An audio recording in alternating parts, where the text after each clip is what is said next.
Magandang umaga mga bata! Ako nga pala si Teacher Ses, ang inyong guro sa araw na ito. Bago tayo magsimula, maaari bang tumayo muna ang lahat para sa ating panalangin? Ipikit ang inyong mga mata at sundan niyo lamang ako.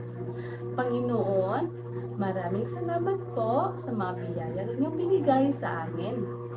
Maraming salamat po sa buhay at mga pagkakataong inyong binigay sa amin kung saan ay makapag-aaral na naman kami ng bagong leksyon sa araw na ito.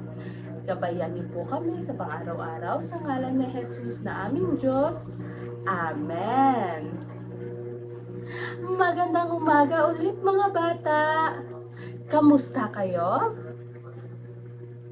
Mabuti kung ganun. Bago tayo magsimula, mayroon akong mga patakaran sa loob ng klase. Ito ay ang 3 M's. Una na rito ay ang maupo ng maayos at makinig sa guro. Pangalawa ay makilahok sa mga gawain. Pangatlo ay maging magalang sa lahat ng pagkakataon. Naunawaan mga bata? Mabuti! Bago tayo magsimula ay magtatala muna ako ng lumiban sa klase. Kapag tinawag ko ang inyong pangalan at narito kayo ay sasabihin niyo ang salita, ang ganda ko para sa babae at ang gwapo ko para sa lalaki. Naunawaan? Agot mo? Pineda. Vinson? Mabuti at narito ang lahat. Dahil dyan, bigyan ninyo ng 3 palakpak ang inyong mga sarili. 1, 2, 3. Noong nakaraang araw ay pinag-aralan natin ang tungkol sa pangangailangan ng bawat mamamayan. At dahil dyan ay mayroon akong inihandang mga gawain. Ang inyong gagawin ay itaas niyo lamang ang emoji na naka-thumbs up. Ito yon kung ito ay nagpapakita ng pangangailangan ng mga mamamayan. At itaas niyo naman ang emoji na naka-thumbs down. Ito yon kung ito ay nagpapakita ng hindi pangangailangan ng bawat mamamayan. Naunawaan? Simulan na natin. Unang larawan. Ito ay thumbs up, mahusay. Pangalawang larawan. Ito ay nagpapakita ng pangangailangan pa rin, thumbs up pa rin.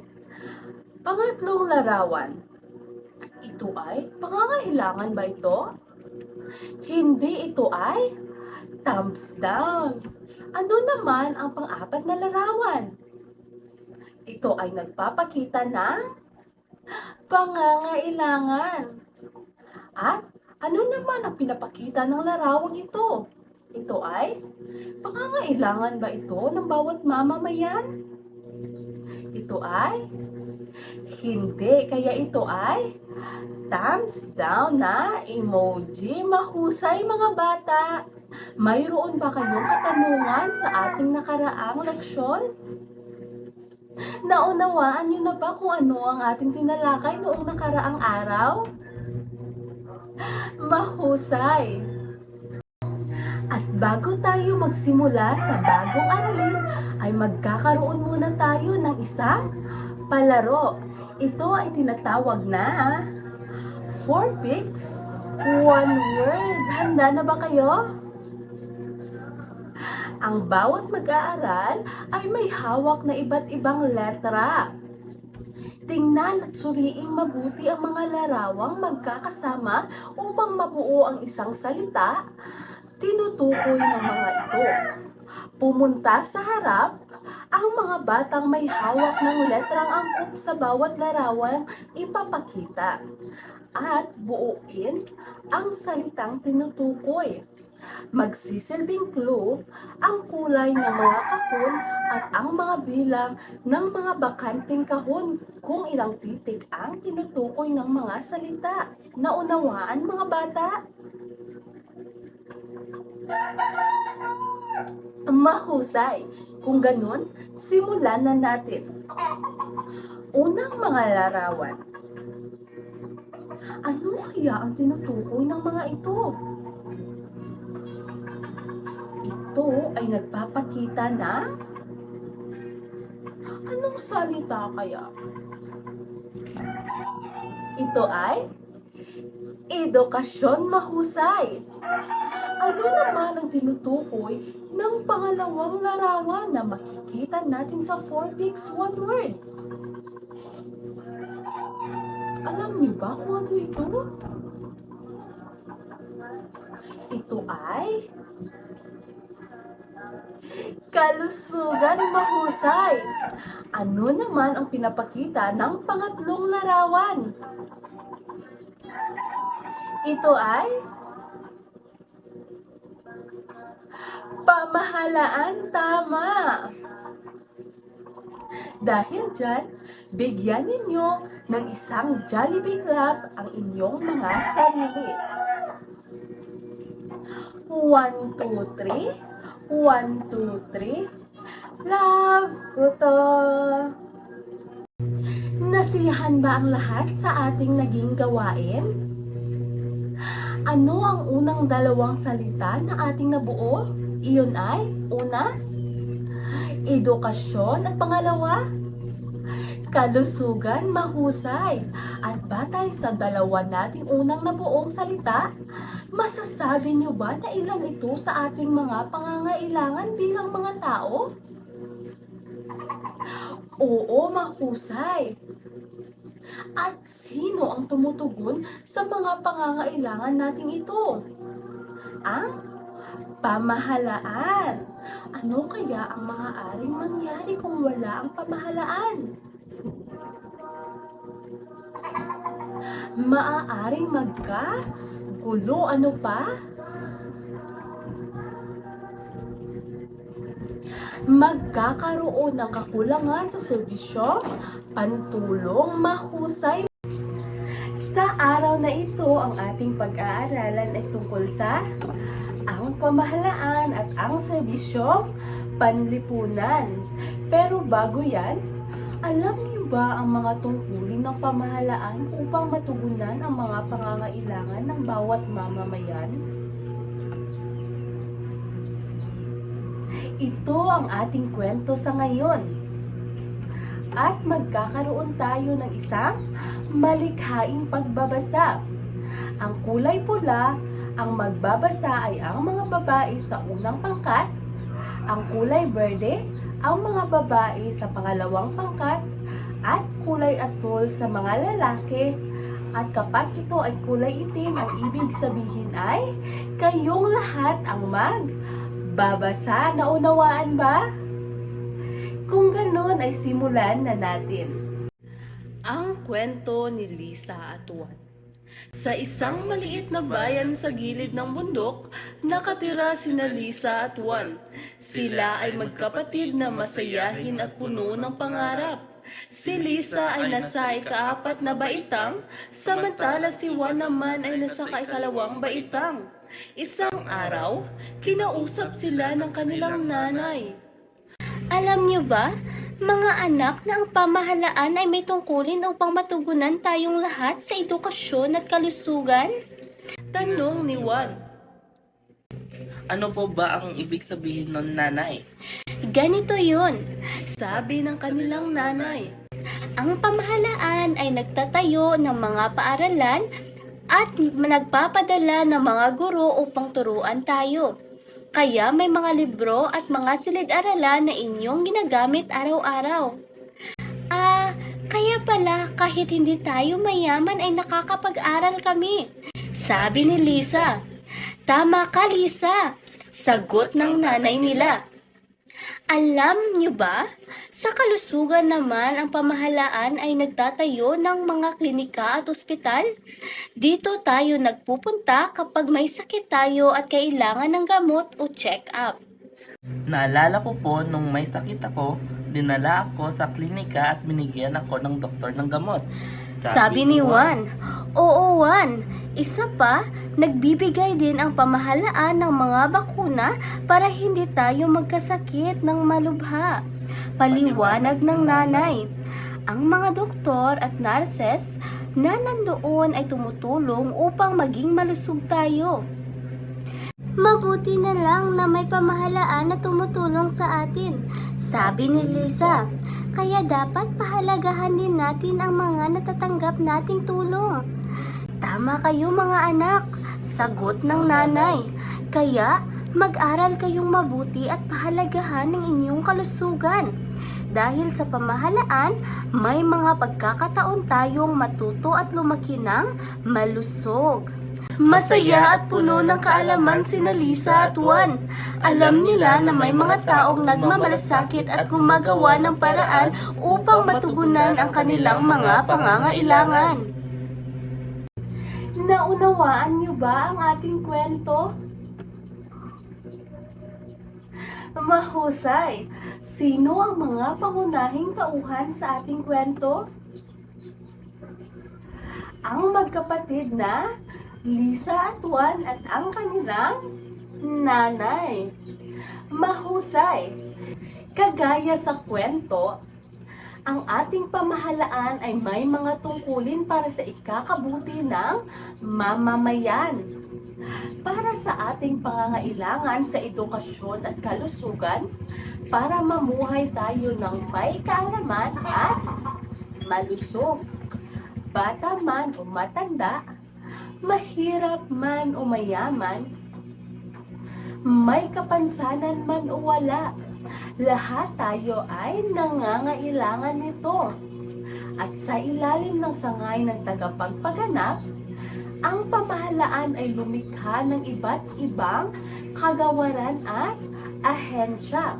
Kabilang na dito ang programang pang-edukasyon na tinatawag na Kagawaran ng Edukasyon o Department of Education na mas kilala bilang DepEd.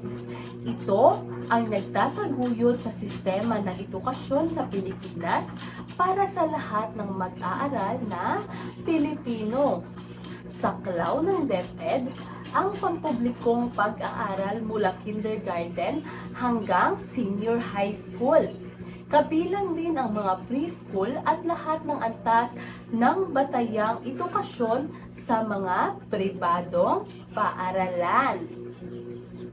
At batay sa kwento, ano ang tinutulungan ng pamahalaan sa larangan ng edukasyon?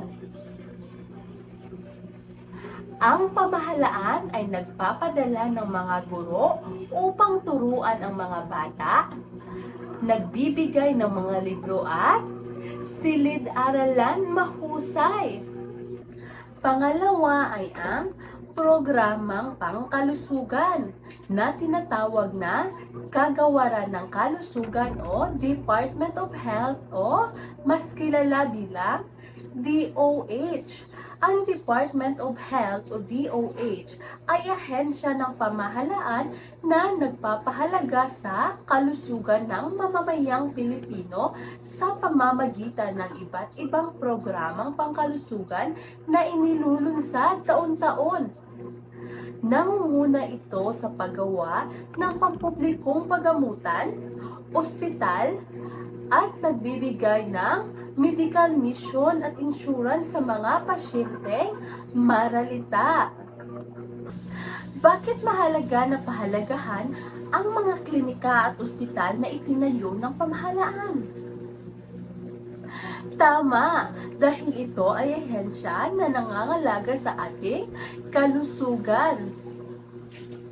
At bakit mahalaga na pahalagahan ni Lisa at Juan ang mga tulong mula sa pamahalaan? Mahusay, mahalaga na pahalagahan ni Lisa at Juan ang mga tulong mula sa pamahalaan dahil Ang mga serbisyong ito ay nagbibigay sa kanila ng pagkakataong makapag-aral at manatiling malusog. Paano kaya maipapakita ni Lisa at Juan ang kanilang pasasalamat sa tulong na natanggap nila mula sa pamahalaan? Mahusay! Maaaring ipakita ni Lisa at Juan ang kanilang pasasalamat sa pamamagitan ng pagsisipag sa kanilang pag-aaral. Ano pa? Mahusay, dapat nilang pangalagaan ang kanilang kalusugan sa pamamagitan ng pagsunod sa mga payo ng doktor at pag-inom ng gamot na ibinibigay sa kanila. Mahusay mga bata! Dahil dyan, bigyan ninyo ng isang McDo clap ang inyong mga sarili. Sundan nyo lamang ako. 1, 2, 3. 1, 2, 3. Love ko to. Naintindihan ba mga bata? Mayroon pa bang mga katanungan? Mabuti kung ganun. Sa pagkakataong ito ay magkakaroon tayo ng isang laro. Ang tawag dito ay pasahan ng bola. Mayroon ako ditong ipi-play na musika at mayroong pagpapasahang bolang papel. Kapag tumigil ang kanta, magtatanggal ang nakahawak ng bolang papel ng isang papel. Babasahin ang nakasulat at sasagutan ang tanong na unawaan mga bata. Kung ganon ay simulan na natin. Awitin natin ang bahay kubo. Bahay kubo, kahit Sino ang nakakuha ng papel? Ano ang unang katanungan? Ang unang katanungan ay, anong ahensya ng pamahalaan ang tumutugon sa ating pangangailangan sa edukasyon? Anong ahensya? Ito ay ang ahensya ng Department of Education o DepEd. Mahusay! halaman mo ay sari-sari, sikabasa. Sino naman ang nakakuha ng bulang papel? Ano ang pangalawang katanungan? Ang pangalawang katanungan ay, anong ahensya ng pamahalaan ang tumutugon sa ating pangangailangan sa kalusugan? Anong ahensya ito? Ang Department of Health o mas kilala bilang DOH. Mahusay! Patuloy.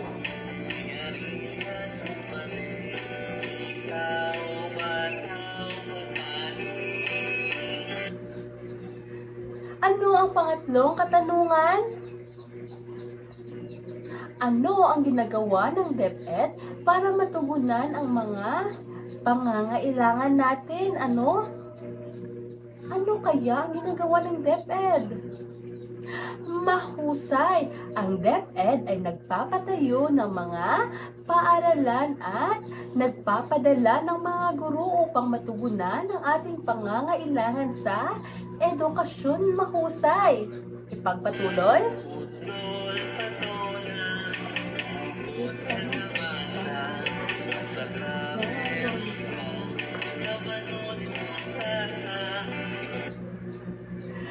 Ano ang ating katanungan? Ano ang ginagawa ng DOH para sa ikakabuti ng mamamayan? Ano kaya? Mahusay! Ang DOH ay nagtatayo ng mga klinika at ospital. Yes, kamatis, bawang at luya sa paligid. Mahalaga ba ang pamahalaan?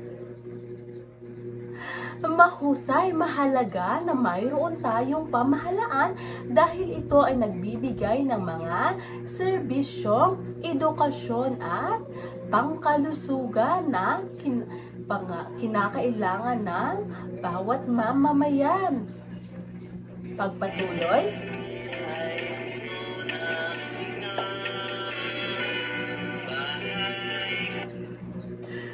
huling katanungan, bilang mag-aaral, paano mo mapapahalagahan ang mga ginagawa ng namumuno upang matulungan ang pangangailangan natin? Mahusay! Bilang mag-aaral, mapapahalagahan natin ang mga ginagawa ng mga namumuno sa pamamagitan ng masipag na pag-aaral, pagiging magalang at pag-alaga sa ating kalusugan. Dahil dyan, lagi nating tandaan na ang pamahalaan ay may mga mahahalagang tungkulin para sa ikakabuti ng bawat mamamayan.